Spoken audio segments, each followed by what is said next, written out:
Hello বন্ধুরা, আমি পিনাকি, তোমাদের দিচ্ছি পিনাকি মাঝি ব্লগস। আশা করি তোমরা সবাই ভালো আছো, সুস্থ আছো।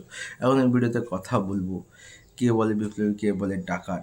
জিদ্দার যে আপকামিং সবথেকে বড় প্রজেক্ট 2026-এ, সেই সিনেমার কিছু আপডেট আছে যেটা তোমার সাথে শেয়ার করবো। চ্যানেল নতুন সাবস্ক্রাইব করো, ভিডিও ভালো লাইক করো, কমেন্ট করো, শেয়ার করো।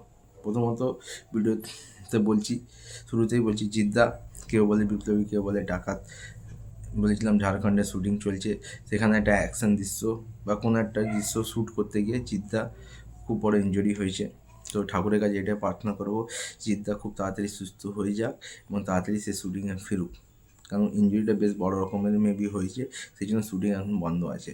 তো তাড়াতাড়ি ভাবনার কাছে এটাই কামনা করবো, তাড়াতাড়ি জিদ্দা সুস্থ হয়ে উঠুক। সেকেন্ড আপডেট হচ্ছে, জিদ্দা কে বলে বিপ্লবী, কে বলে ডাকাতে। আমরা জিদ্দার অপোজিট দেবোত্তমা শাহকে দেখতে পাবো, কিন্তু এখন আমরা মিমি চক্রবর্তীকেও জিদ্দার অপোজিটে দেখতে পাবো। হ্যাঁ, কিন্তু মিমি চক্রবর্তীকে কোনো ক্যারেক্টার বা কোনো নায়িকা হিসাবে নয়, শুনছি একটা গান থাকবে, সেখানে হয়তো মিমি চক্রবর্তীকে আমরা দেখতে পাবো। এবং আরেকটা আপডেট হচ্ছে, দেখো, কেউ বলে বিপ্লবী, কেউ বলে ডাকাতে, আমরা পুলিশের অভিনয় তোটা রায় চৌধুরী তো দেখতেই পাবো, কিন্তু এখন আরও দুটো বড় তারকার নাম উঠে আসছে। তাদের দুজনকে আমরা জিদ্দার অপোজিটে বা জিদ্দার সাথে হয়তো দেখতে পাবো। একজন হচ্ছে কৌশিক সেন আর একজন হচ্ছে চন্দন সেন।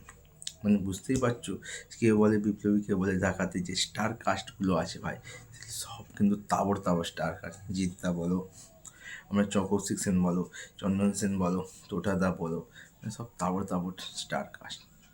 তো এটাই ছিল আপডেট। আবার বলবো, জিদ্দা তুমি তাড়াতাড়ি সুস্থ হয়ে ওঠো, ভগবানের কাছে এটাই কামনা করি। আবার তোদের ভিডিও এটুকুই। ভালো লাইক করো, কমেন্ট করো, শেয়ার করো। দেখা হচ্ছে নতুন ভিডিও।